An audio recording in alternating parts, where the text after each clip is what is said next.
vendredi 7 juin 2019. Nous sommes à Lubumbashi, il est 9h50. Nous allons continuer à parler des conséquences du greffage, c'est-à-dire les nations, d'après l'apôtre Paul, avaient été greffées sur le tronc, le véritable tronc qui est Abraham, selon Ésaïe 51. C'est Abraham qui est le véritable tronc. Nous pouvons relire ce verset d'abord, Ésaïe 51. Nous avons là la présentation du patriarche Abraham. Il est dit, Ésaïe 51, « Écoutez-moi », c'est le premier verset, « Écoutez-moi, vous qui poursuivez la justice, qui cherchez l'Éternel. Regardez au rocher d'où vous avez été taillés, à la carrière d'où vous avez été tirés. » Verset 2, « Regardez à Abraham, votre père, et à Sarah qui vous a enfanté. Je l'ai appelé lorsqu'il était seul, je l'ai béni et l'ai multiplié. » Voilà. Donc, nous avions été greffés selon la pensée développée par l'apôtre Paul. Mais le greffage a des conséquences. Des conséquences dans la foi en Christ. Des conséquences dans la vie spirituelle des nations, c'est-à-dire des non-juifs physiques. Il y a des conséquences. Et aujourd'hui, nous allons prendre une phrase donnée par l'apôtre Paul qui présentait une recommandation, une phrase importante qui peut tout faire basculer et qui peut même faire changer beaucoup de choses dans la pratique de la vie chrétienne. Et cette phrase se trouve dans 1 Corinthiens 11, le tout premier verset. Il est dit dans français courant, « Suivez mon exemple comme je suis l'exemple du Christ. » C'est Paul qui parle. « Suivez mon exemple comme je suis l'exemple du Christ. » Alors quand il dit « comme je suis l'exemple du Christ », on peut aussi dire qu'il était lui-même l'exemple ou qu'il était en train de suivre l'exemple. Et c'est ce qui est écrit, « Suivez mon exemple comme je suis l'exemple du Christ ». Il le demande aux Corinthiens. Il veut absolument que les Corinthiens puissent imiter son modèle, rester dans les limites de son modèle, dans ce que lui, Paul, avait fait. C'est lui l'apôtre des nations, c'est lui qui avait été envoyé par Dieu vers les nations pour aider les nations à pouvoir connaître le vrai Dieu. Paul est arrivé avec le message de l'Évangile, la parole de Dieu, les recommandations de Dieu. C'est Paul qui a fait connaître le vrai Dieu aux nations. Et ce même Paul dit ceci dans 1 Corinthiens 4, verset 16. Il dit, nous prenons 15, « Car même s'il vous arrivait d'avoir 10 000 guides dans votre vie avec le Christ, vous ne pouvez avoir qu'un seul Père. En effet, quand je vous ai apporté la bonne nouvelle, c'est moi qui suis devenu votre Père pour votre vie avec Jésus-Christ. » Verset 16.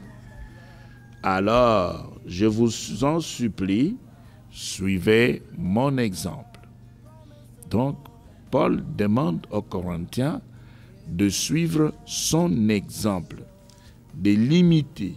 Et quand on imite, on reproduit le modèle. C'est ça l'imitation. L'imitation, c'est la reproduction d'un modèle. L'imitation, c'est le fait de pouvoir suivre l'exemple de quelqu'un d'autre. Alors, toujours l'apôtre Paul, dans Philippiens. Dans Philippiens, Paul, au chapitre 3, le verset 17, Il revient sur la même chose et il dit, frères, imitez-moi tous. Nous avons donné l'exemple, alors fixez vos regards sur ceux qui se conduisent selon cet exemple. Frères, imitez-moi tous. Donc l'apôtre veut que nous puissions pas seulement recevoir les paroles qui étaient sorties de sa bouche, c'est-à-dire son enseignement, mais que nous puissions aussi, à la rigueur, suivre son modèle, reproduire son modèle, rester dans son exemple, faire ce qu'il avait fait. C'est ce qu'il demande. Et c'est pour cela qu'il faudra que nous puissions suivre le modèle de Paul. Et c'est pourquoi il dit, frères, imitez-moi tous. Nous avons donné l'exemple, alors fixez vos regards sur ceux qui se conduisent selon cet exemple. Aujourd'hui, il se pose un sérieux problème dans le christianisme parce que il y a des chrétiens qui ne veulent pas entendre parler de l'imitation, qui ne veulent pas entendre parler de modèles, qui ne veulent pas entendre parler des exemples qu'il faudra suivre, qu'il faudra observer. Ça pose un sérieux problème. Un sérieux problème parce que tout le monde n'est pas Melchisédek. Un sérieux problème parce que dans les Écritures, nous devons être orientés par les modèles de nos prédécesseurs. Nous restons dans les limites de leur exemple, nous suivons leurs traces. Même le Christ lui-même a laissé des traces. Et si Paul veut que nous puissions l'imiter, c'est parce que lui-même Paul est resté dans les traces de Christ et il veut que les nations puissent aussi suivre son modèle. Alors, dans Philippiens chapitre 4, verset 9, Paul parle toujours, il dit « Mettez en pratique ce que vous avez appris et reçu de moi, ce que vous m'avez entendu dire et vu faire, et le Dieu qui accorde la paix sera avec vous. » Donc l'apôtre dit « Mettez en pratique ce que vous avez appris et reçu de moi, ce que vous m'avez entendu dire et vu faire, et le Dieu qui accorde la paix sera avec vous. » Donc, on nous demande ici, avec insistance, de pouvoir prendre le temps d'imiter l'apôtre des nations, celui-là même qui est venu avec la parole de Dieu vers nous pour nous aider à connaître le seul vrai Dieu vivant et vrai, l'apôtre Paul. Dans 1 Thessaloniciens 1, Paul parle, il s'adresse ici aux Thessaloniciens, versets 6 et 7. Il dit, « Vous avez suivi notre exemple et celui du Seigneur. Malgré la détresse qui était la vôtre, vous avez reçu la parole de Dieu avec la joie qui vient du Saint-Esprit. » Verset 7. « Ainsi, vous êtes devenus un modèle pour tous les croyants de Macédoine et d'Achaïe. » Donc, aux Corinthiens, il demande l'imitation. Aux Philippiens, il demande l'imitation.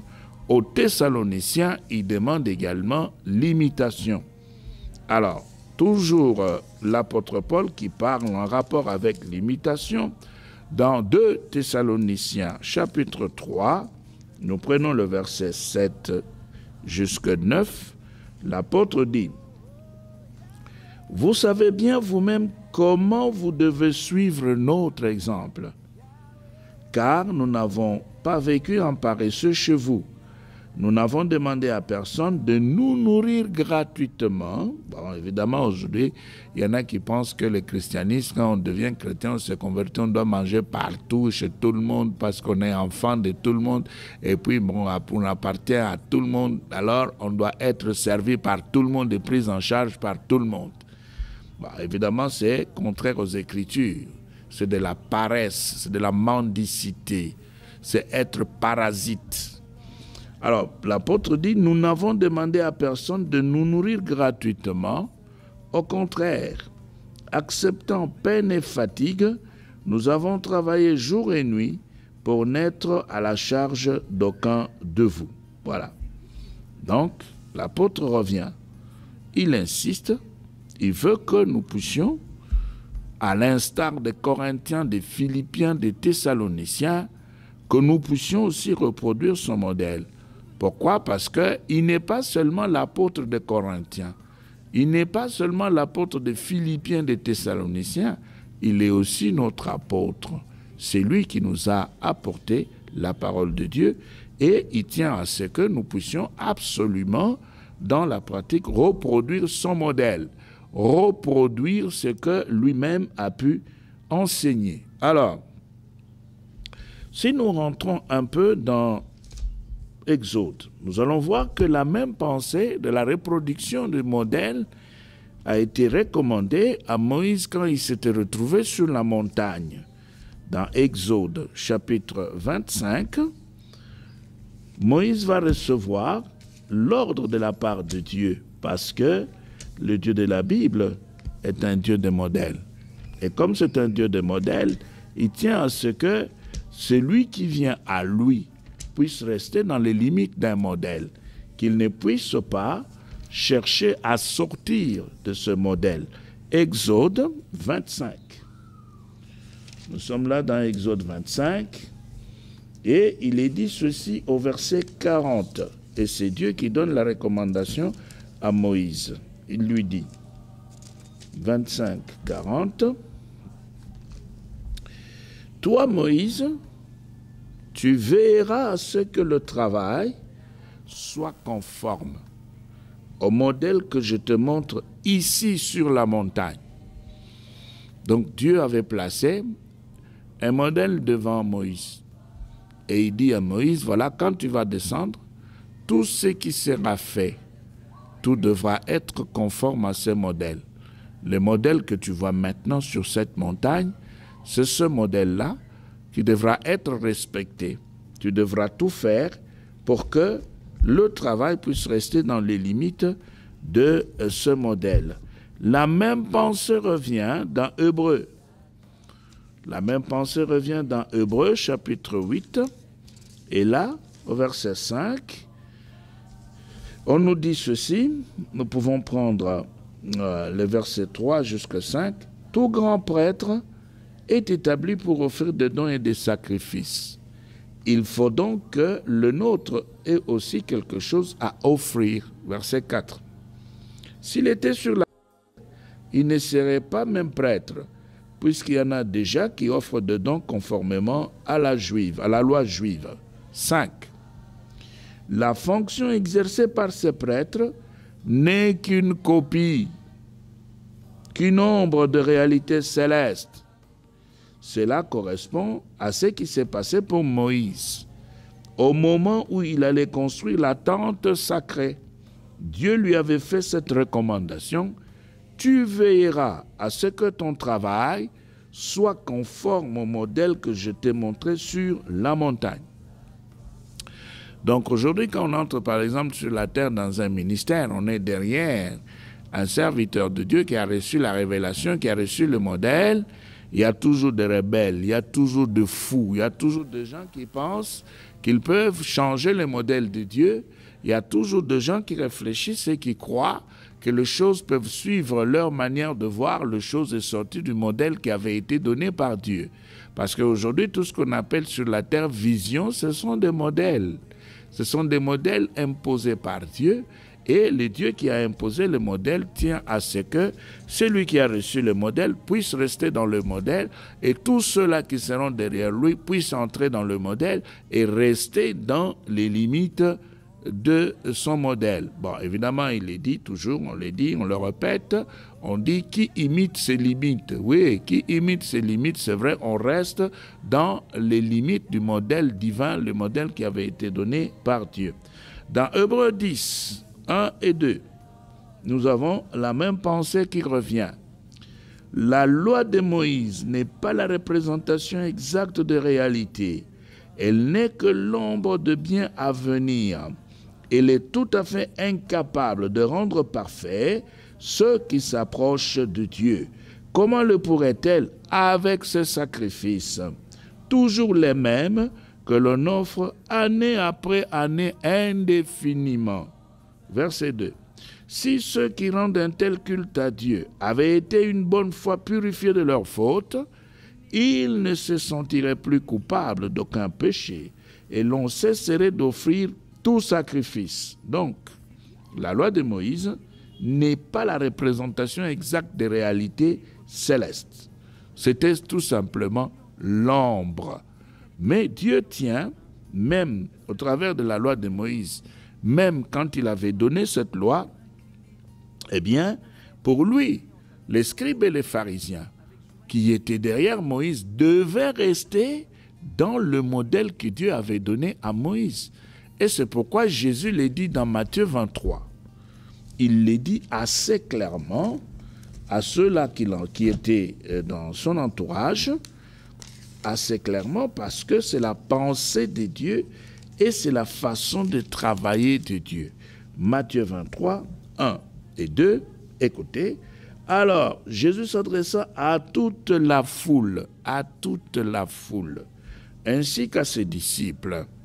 Il dit quoi? Il leur dit ceci: les maîtres de la loi et les pharisiens, dit-il, sont chargés d'expliquer la loi de Moïse. Donc, ils sont assis dans la chair de Moïse. Ça, c'est Zégon. Ils sont assis dans la chair de Moïse, c'est-à-dire les maîtres de la loi, les pharisiens, sont chargés d'expliquer la loi de Moïse. Donc, toujours un problème de modèle. On doit, même si les scribes, même si les pharisiens prétendaient ou croyaient connaître Dieu plus que tout le monde, ils devaient rester dans les limites du modèle de Moïse. Ils devaient rester dans les limites de ce que Dieu avait donné à Moïse. Aujourd'hui, eh bien, nous avons le même problème. Nous avons le même problème. Pourquoi? Nous avons le même problème parce que l'apôtre Paul, qui connaissait ces principes, nous demande de pouvoir l'imiter. Imiter Paul, comme Paul lui-même était en train d'imiter Christ. L'apôtre savait qu'en l'imitant, eh bien, on va par lui imiter Christ. C'est ce qu'il veut et c'est ce qu'il nous recommande et c'est ce qui devra être fait. Alors, il tient à ce que nous puissions suivre ce qu'il a enseigné, ce qu'il a fait, entrer dans son enseignement, entrer dans son œuvre. Mais maintenant, quand on entre dans Paul, dans l'imitation de Paul, que devons-nous prendre? Qu'est-ce qu'il faudra imiter? Là, il y a un sérieux problème parce que Paul, dans Acte 22, Paul se retrouvait au pied de Gamaliel. Il s'est retrouvé au pied de Gamaliel et là, il avait été initié à la spiritualité par Gamaliel. C'est Gamaliel qui a travaillé, c'est Gamaliel qui a donné l'enseignement à Paul. Et Gamaliel est le petit-fils du rabbin Hillel. Et rabbin Hillel, tout le monde sait que c'était un rabbin très respecté en Israël. Et Gamaliel, c'était son petit-fils. Et Paul s'était ainsi retrouvé au pied du rabbin Gamaliel. Dans Acte 22, 1-7, Paul revient sur cette affaire. Qu'est-ce qu'il dit? Frères et pères, écoutez ce que j'ai maintenant à vous dire pour ma défense. Lorsqu'ils entendirent qu'il leur parlait en araméen, Paul parlait l'araméen, ils s'étaient encore plus tranquilles. Alors Paul déclara: je suis juif. Voilà, il dit: je suis juif. Né à Tars en Cilicie, voilà. Mais j'ai été élevé ici, à Jérusalem. Et j'ai eu comme maître Gamaliel, qui m'a appris à connaître exactement la loi de nos ancêtres. J'étais aussi plein de zèle pour Dieu que vous l'êtes aujourd'hui. J'ai persécuté jusqu'à la mort ceux qui suivaient le chemin du Seigneur. C'est Paul qui reconnaît cela. Et c'est Paul lui-même qui l'a dit. J'ai fait arrêter, jeter en prison des hommes et des femmes. Les grands prêtres et l'assemblée des anciens peuvent témoigner que j'ai dit la vérité. J'ai reçu d'eux les lettres pour le frère juif de Damas et je me suis rendu dans cette ville. Je voulais arrêter les croyants qui s'y trouvaient afin de les amener à Jérusalem pour les faire punir. 6. J'étais en route Et j'approchais de Damas quand tout à coup vers midi, une grande lumière venait du ciel, brilla autour de moi. 7. Je suis tombé à terre et j'ai entendu une voix qui me disait, « Saul, Saul, pourquoi me persécutes-tu » Voilà. 8. J'ai demandé, « Qui es-tu, Seigneur » La voix a répondu, « Je suis Jésus de Nazareth que tu persécutes. » Voilà. Et Paul est en train de reproduire ces éléments parce que justement, il avait changé de modèle. Lui qui avait tout reçu de la bouche de Gamaliel, lui qui avait été initié, comme il le dit, la loi de nos ancêtres, verset 3, la loi de nos ancêtres, il le dit ouvertement.